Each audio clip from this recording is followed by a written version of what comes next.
Hello and welcome back to For the Boys, a podcast for the boys, by the boys. In today's episode, I had the lucky chance to sit down and talk with Sticksy617. He's a survivor of sexual abuse, and he was lucky enough to really tell us about his story and some of the difficulties that he had to go through because of being a survivor and also being a male survivor. And this is obviously not an easy topic to talk about, but it's an important one.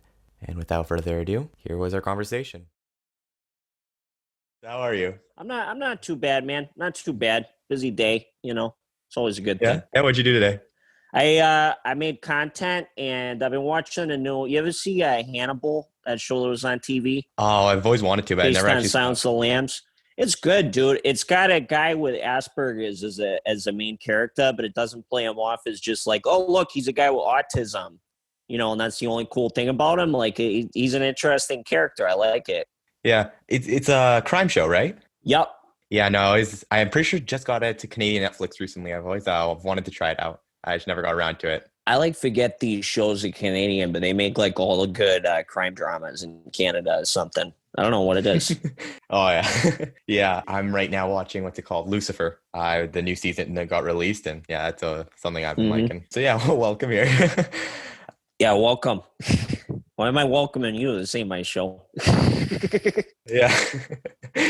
I recently just started this podcast out, right? I'm trying to build a safe space for men to be able to talk about their issues and for really to have a place where we don't disregard others' issues, because obviously they still exist, but have a safe platform for ours to also exist, So that way there is just more discussion about every issue, That way everything kind of coincide in peace. We need more of that. You know what I mean?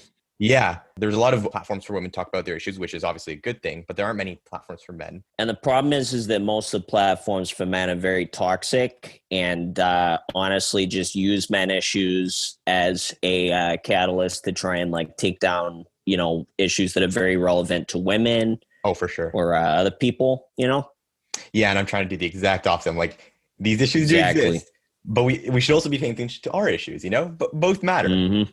Yeah, it's a hard fight, but I think it's worth it.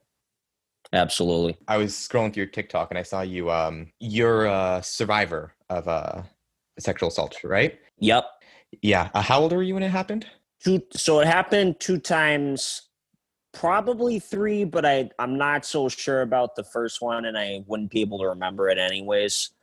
So I was 2 years old and asleep when it happened, but 2 times. The first time I was kind of groomed, and the other time was kind of more blatantly just kind of happened by force, and I didn't want it to happen, but it's you don't really know how to react a lot of times in those situations.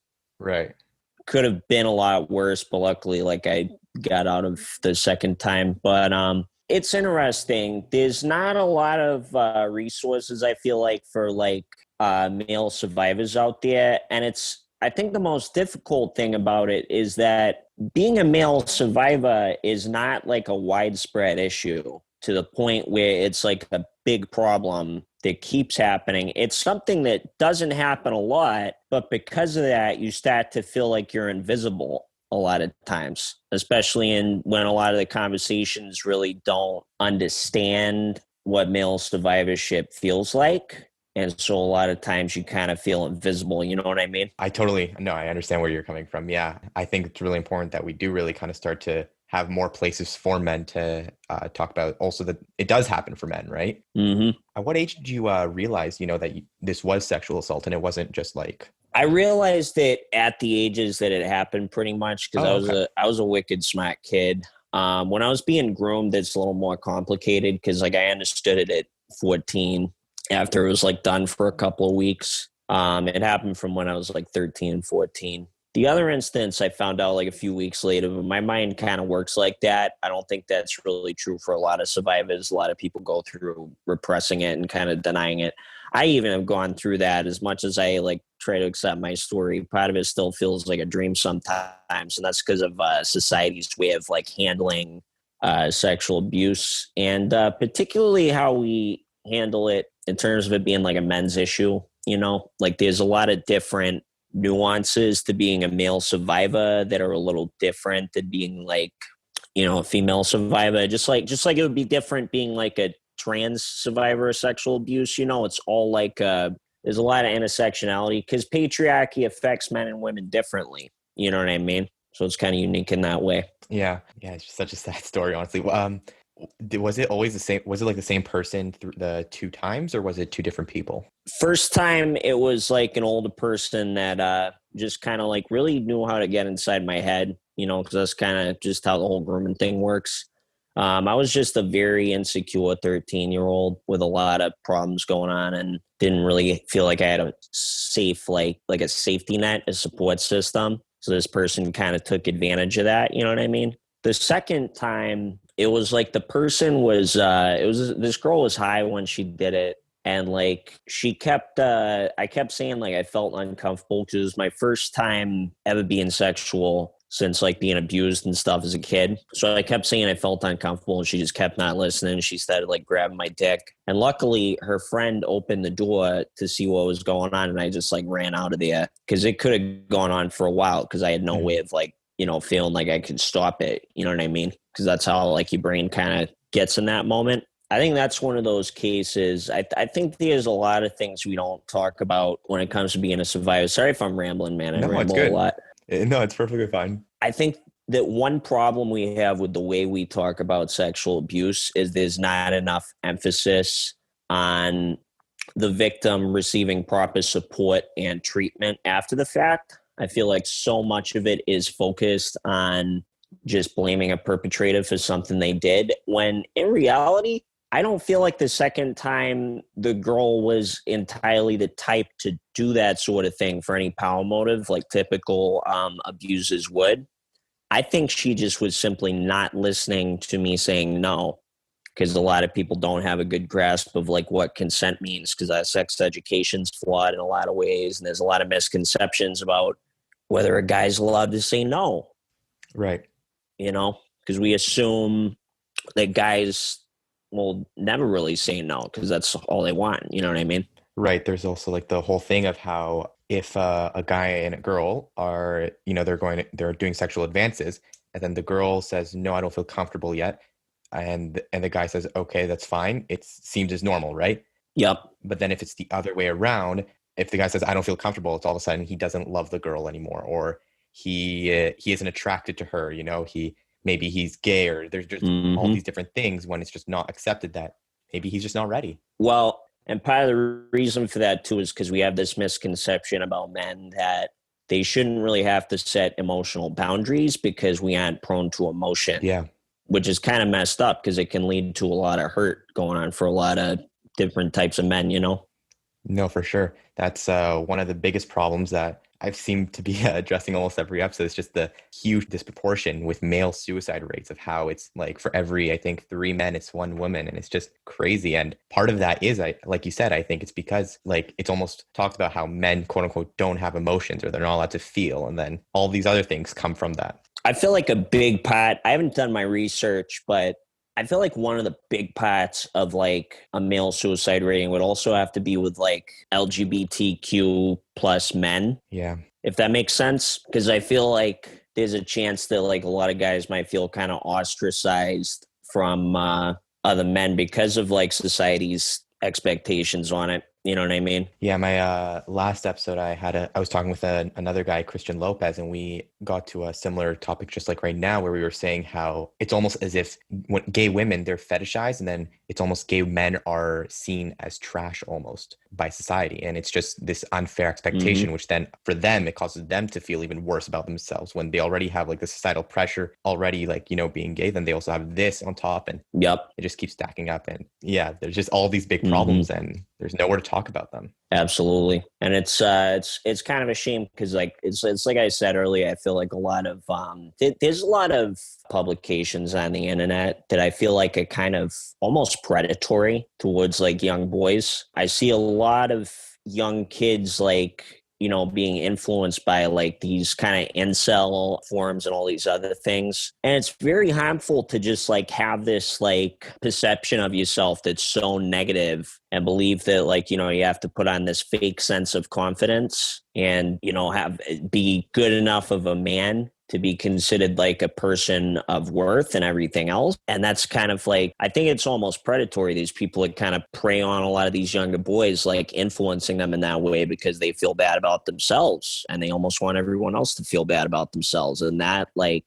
kind of scares me because I feel like that, I see a lot of these kids who are incels online and I see nothing but like, I just wish you would have like some better role models in your life. You know what I mean? It's just crazy, especially with the internet, how easy it's become to really be able to speak with almost anyone and you don't know anything about them other than their screen name, right?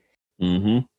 And then also with, at least I personally think Twitter's the worst culprit of this, but then this bandwagon of hate almost, right? Where before there used to be like this, the people with like the conspiracies and the hateful people like that, they used to be like the crazy uncle that lives down your street, right? Yep. But now it seems to be especially because Twitter with the whole hashtags going trending, they kind of bandwagon on top of each other and just spreads more and more hate into this world when that's not at all what we need right now. We need a lot less of it. They have a whole platform for it, Yeah.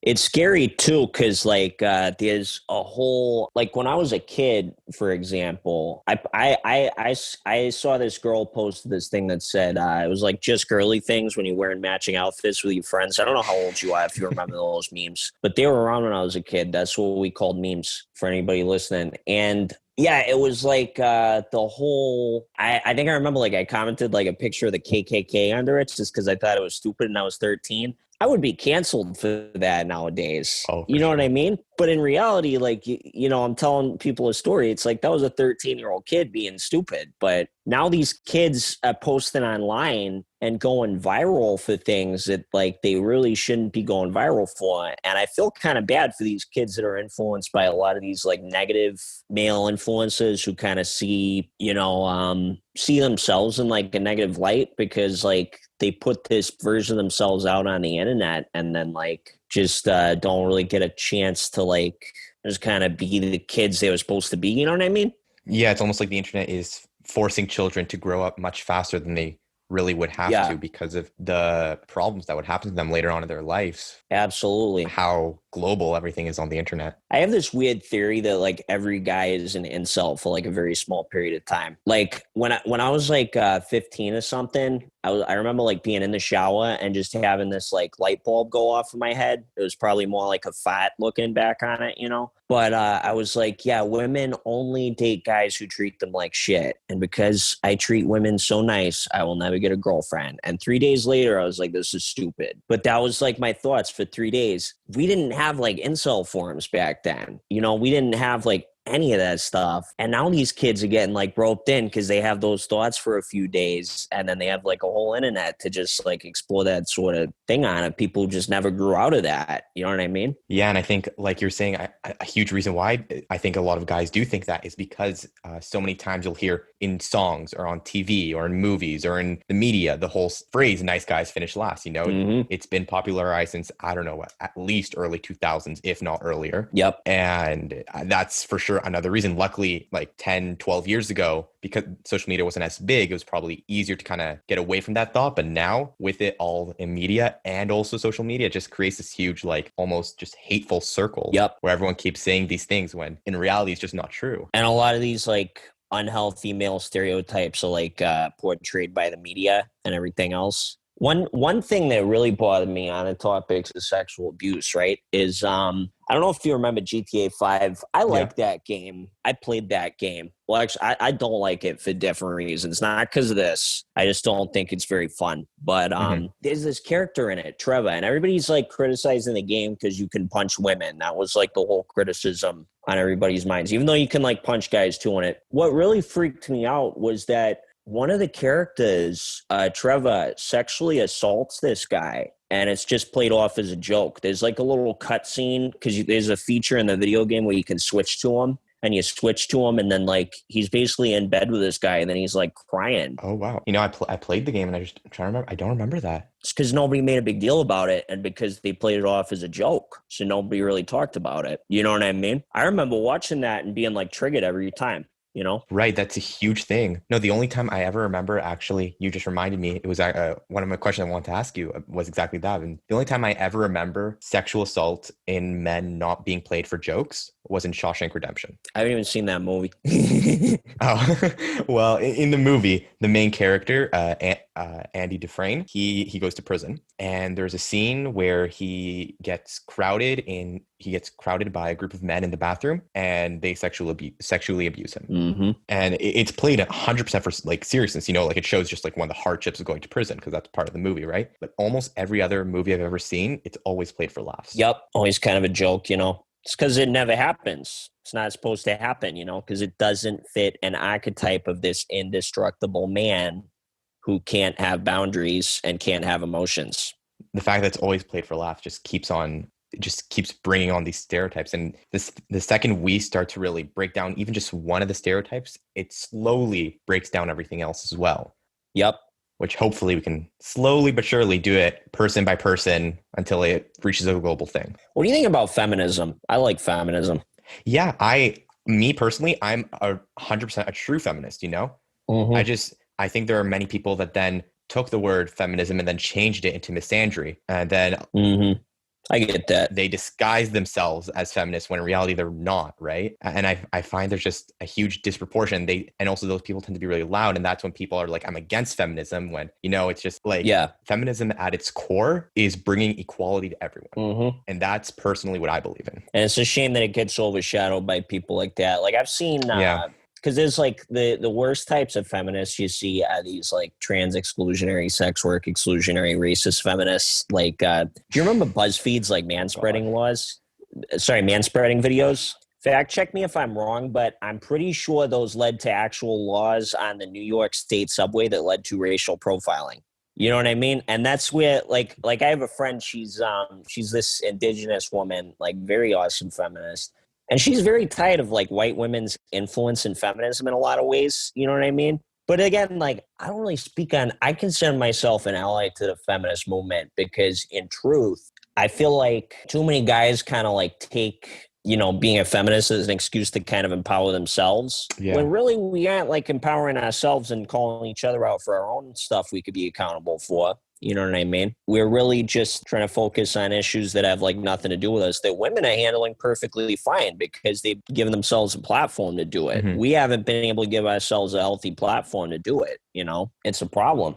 Right. That's hopefully what this can be. Yeah. Mm-hmm. I mean, my personal philosophy is when I meet someone, you're over here. And then you do something bad, you go down. You do something good, you go up. Like, I don't care what it's just who you are as a person, If you all of a sudden I just see you start spreading hate for no reason, I'm going to like you less, If I see you're making fun of this person or if you're degrading that person, no matter who you are, you're just going to go down. I don't care, like what your features are. It's just what you do as a person. That's my philosophy, at least. Absolutely. Yeah, I mean, it's because there's a lot of people I feel like who, speaking of being like a survivor of sexual abuse, I feel like people claim to be an ally to survivors without really practicing true allyship.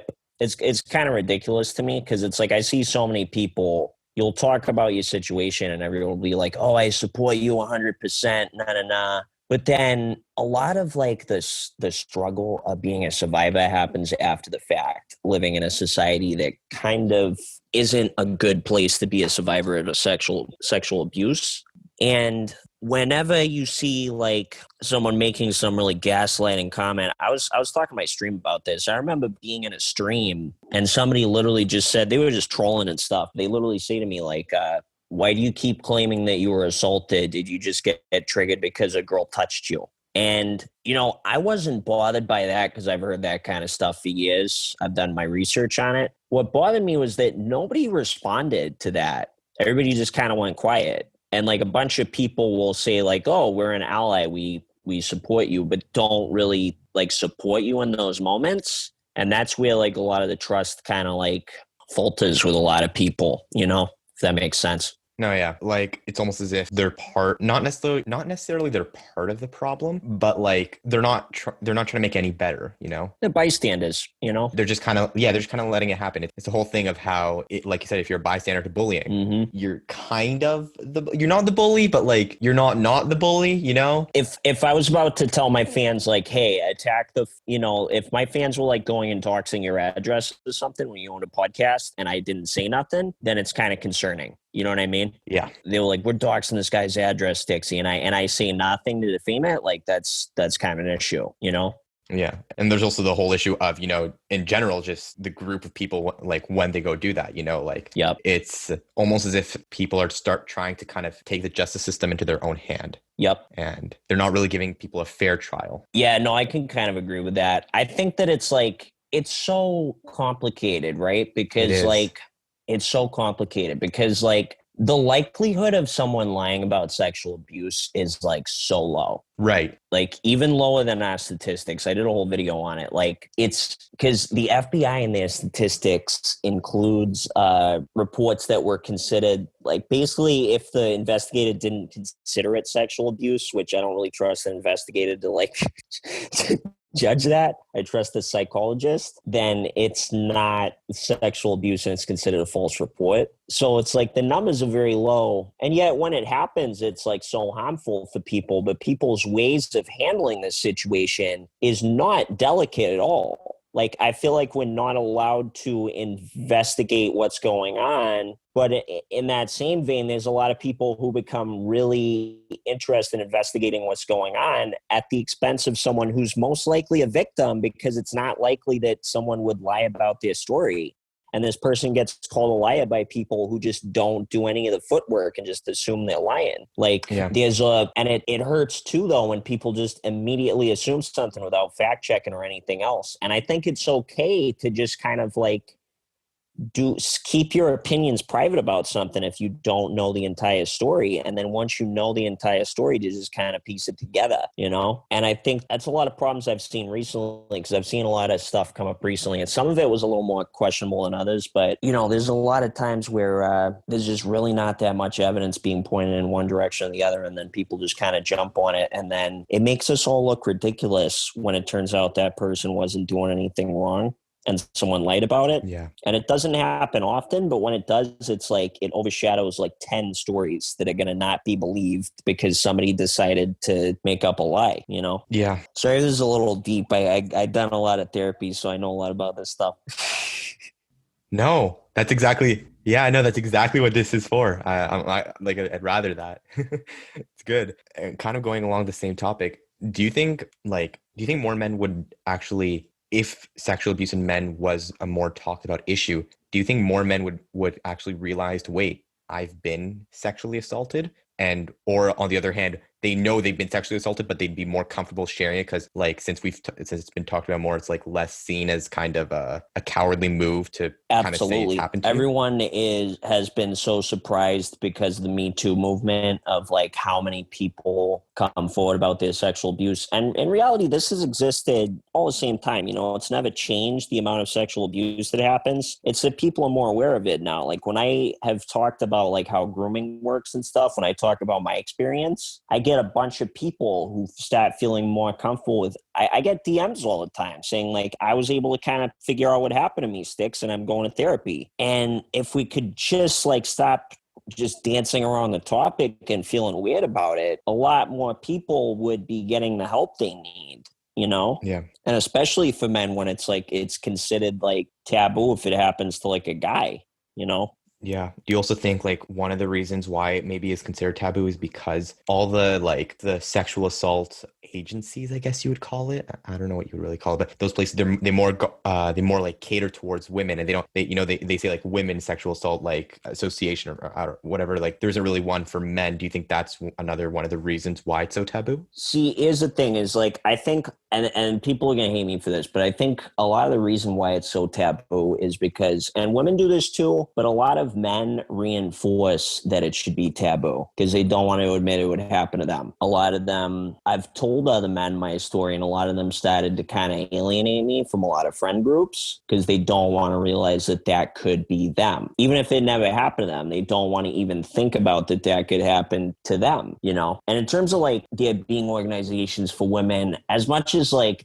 I feel like there could be more organizations that cater to like men who are survivors of sexual abuse. I do feel like it's a very big problem that women go through on like a massive scale to the point where it's like terrifying to me. And I think even if like there's a lot of men who probably repress their stories, there is countless amounts of women who go through it. And there needs to be kind of like specialized resources that like pertain to that, because it's very different from what men go through with sexual abuse. And it's, for that reason, do I feel like we got to like, but I do feel like we could have more organizations that like help male survivors. I just don't think any of those other organizations are doing anything wrong by helping like female survivors. You know what I mean? Oh, no, for sure. Yeah. I just mean like, I think what's wrong is the fact that, like you said, there aren't enough for men, which makes them more taboo. And then it makes them more like having no organizations kind of make it more hidden. And or I feel like at least some of these organizations could just maybe specify more that like, yeah, we cater to men too. Your story is real, because a lot of men are not likely to believe that it would be real to them.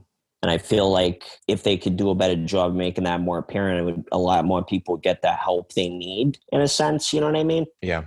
And sharing your story on social media, do you feel like you got treated differently for being a male survivor rather than if you were a female survivor? Honestly, what was really surprising was how well everyone treated it. I can't say the same for a lot of women I've seen share their story. And I think part of that has to do with the fact that I didn't name anyone, but I feel like immediately when a lot more women started sharing their story, everybody tried portraying them as like a liar. And I never really got the end of that, which I think is kind of weird, because like I, in my own experience in my personal life, like people have been really like, very skeptical of me a lot of times. And I've dealt with a lot of the stuff that I see like women going through on TikTok right now. But overall, like, I don't know, it's like, I almost wish that it had been a worse like experience, just so I could kind of show people some of the issues I went through in my personal life with it. But I'm happy that it didn't, if that makes sense, because everybody was really like nice about it, like from an objective standpoint. I'm like, I kind of wish I could like show people what it looks like, but I'm happy that it's not, because I think it sets a good example. I just wish like some other people's stories were treated with that same kind of, because I know people who didn't even release the name of their abuser and everybody just kind of hated on them. And it just kind of upsets me, that like, because their story is really no different than mine. You know what I mean? Yeah. You were saying how in person you got kind of treated a lot differently than you did online. What are like some of those examples? Just a lot of people denying it. I lost my whole friend group because they didn't want to believe me. They wanted to side with the abuser. Whenever I'd approach women about the topic, you're not going to be able to see my face in the podcast, but it's like they give me this face where they just look like, and I don't think they mean to do it in a condescending way, but they just look confused and they're like, how? Which isn't like the most delicate way to handle a situation. You know what I mean? It's not the most like, because like I feel like a lot of times, and that could just be my own experience. Like I don't like talking about my own experiences with how other people handled it, because I can't like speak for everyone else. But that was a lot of my own experience, and it was just kind of weird how it was handled. Like it just didn't feel right. I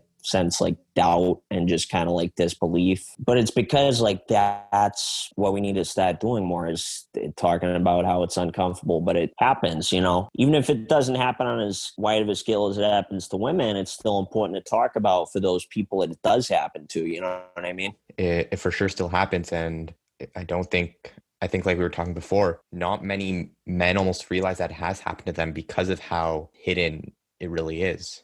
Absolutely. We kind of hit on it, but like, why do you really think that men don't feel comfortable talking about this? I think for a lot of reasons. If I'm going off of like personal feelings, like bringing me back, I felt like I had like not become a man, how I had like lost my manhood as a survivor, how I like couldn't be one of the guys anymore. I still have trouble making friends with other men, or trusting other men for that reason, just kind of feeling like I've betrayed something, you know what I mean? Which is like ridiculous. And this is just my own experience. I think if I'm talking about it objectively from just what I see, is that like, a lot of men just don't. It breaks down this narrative we've been taught our entire lives, that we're just these kind of indestructible things that aren't supposed to feel emotion. And sexual assault is purely an emotional reaction from like your point of view. It's you didn't like something that happened, Of course, like a perpetrator does their own actions, but your own reaction to it is like your own emotions processing what happened. And we aren't allowed to believe we have emotions. So we're encouraged to just kind of like bury it. Yeah, no, it's just,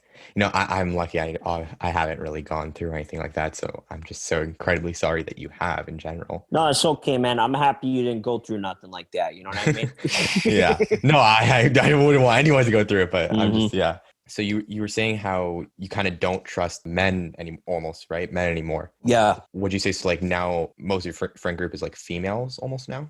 I just tend to trust women more than men, and it's not like something where I think like men are bad. It's just like, and I've sort of been that way. Like I always like gravitated towards having women as friends, but after that whole situation, it just kind of changed to like I always felt kind of like really weird around men, and I felt more of this kind of like competitiveness, and like if we're talking about toxic masculinity, it's hard to kind of like gauge what it was for me because I also like was in a lot of situations where I was out on the streets and stuff. Like I'm a little bit gangsta, and it's like it's like a lot of those situations. Like I kind of had to be a tough guy, but I can't help but think that maybe some of that also had to do with this sort of compensation for something that I felt like I had to compensate for, which was my emotions on that sort of thing. You know what I mean?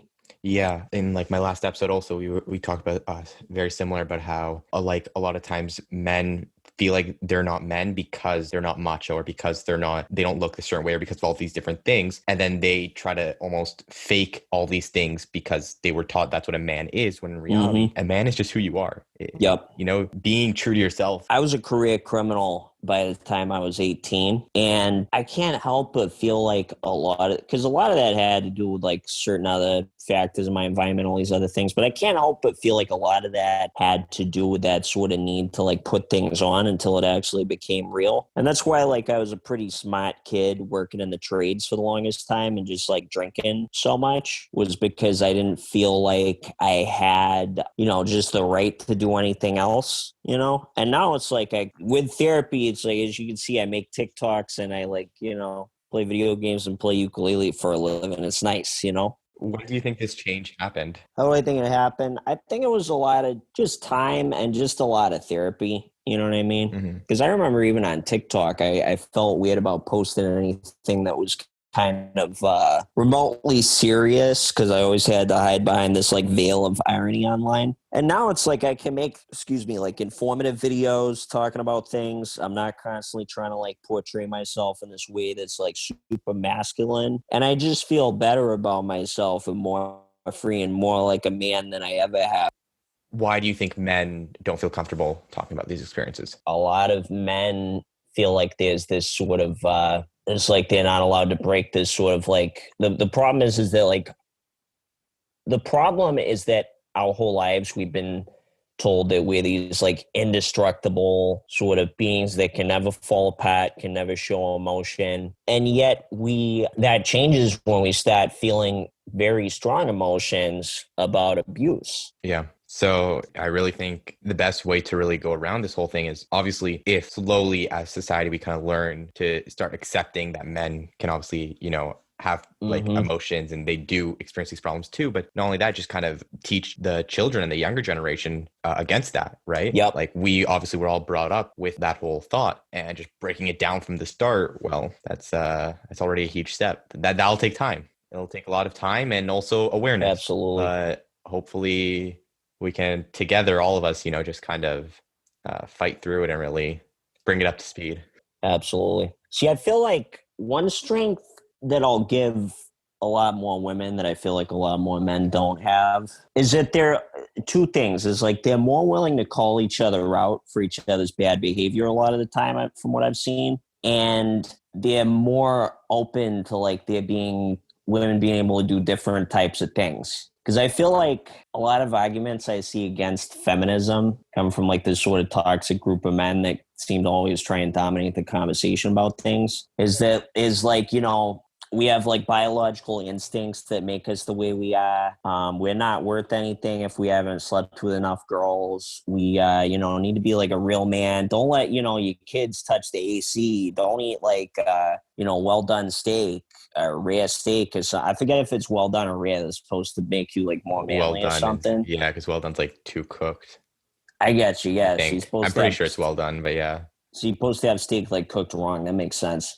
It's like just that kind of stuff. And meanwhile, like women are able to like criticize like each other's bad behavior a lot of the time in like this sort of new wave of feminism that's been taken over. I've seen a lot of women be able to call each other out and say like, "Hey, that's not right." And they're also able to like embrace like all different types of women. And meanwhile, we just spend a lot of our time putting each other down, and we build like a culture around that and just kind of bullying each other and putting each other down. And it's like, it seems like it's kind of harmless and it's just character building until you realize like the psychological effects that could have on someone, always being in a competition with everyone else. You know what I mean? It just doesn't lead you to being your best self and pursuing your best interests. Yeah, for sure. It's just this huge competition with everyone. You're always trying to one up each other. You're always trying to be better than the other person when everyone can just like, be, because everyone's obviously good at whatever they're good at. You don't have to be good at everything Yep. to really be a man, and they can't like allow themselves to really, excel at what they're good at and let someone else excel at what they're good at. You don't have to be good at everything to be a man. You can have your emotions, you can have your strengths, you can be whoever you want, and you're still in all a man.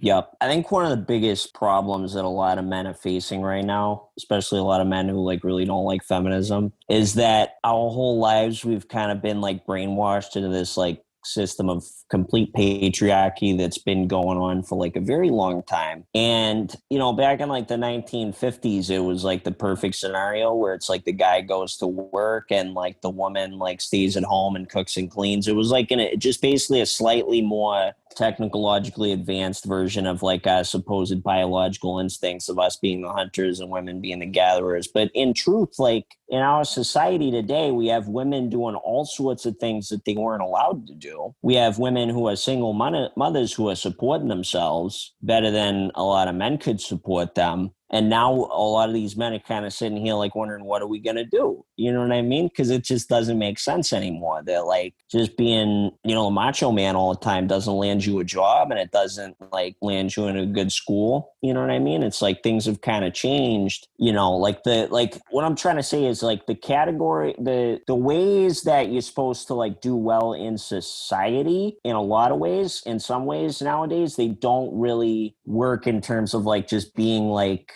this like macho man for the patriarchy. You know what I mean? Yeah. It just doesn't work anymore. And it's like that's why we got to be more open to doing different things. Your first point, how you were saying many men are kind of like they don't like feminism, and I think a lot of that is partially of what you were saying, and also another reason is because I think a lot of men don't really know the true meaning of feminism, right? I think if a lot of men like they knew what the true meaning were, they wouldn't be so against it. They would be for it if it had like they knew what the true meaning of it were. Because obviously there's extremists on all sides. There's extremists to everything, right? Where they take whatever the philosophy is for whatever and then just kind of put it to extreme. But there's still like the core ideology. I just think that overall, guys, let's just support and uplift each other in a way that doesn't bring anyone else down, because we're stronger by doing that.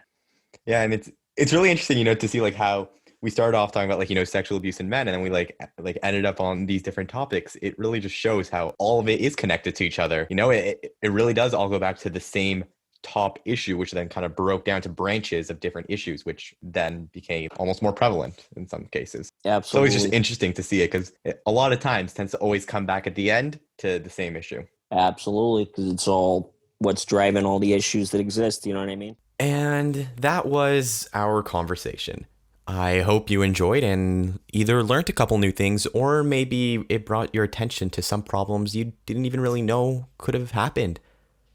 It really is a hard topic, and I'm really thankful that Sticksy took time out of his day to really sit down with me and talked about how it is to be a male survivor. As always, if you have a problem, just DM me on either Instagram or Twitter at @fortheboys_pod. And we'll talk it through in a Zoom call and really discuss what the problem is and how we can come to a solution together, which will hopefully not only help you come to a solution, but it'll make all of us realize that we all have such similar problems and we're not alone in this world. For updates about the show, don't forget to follow me there as well. And if you liked today's episode, it would mean a lot to me if you shared it or followed us wherever you're listening to this from. This is Aiden. Have a great day.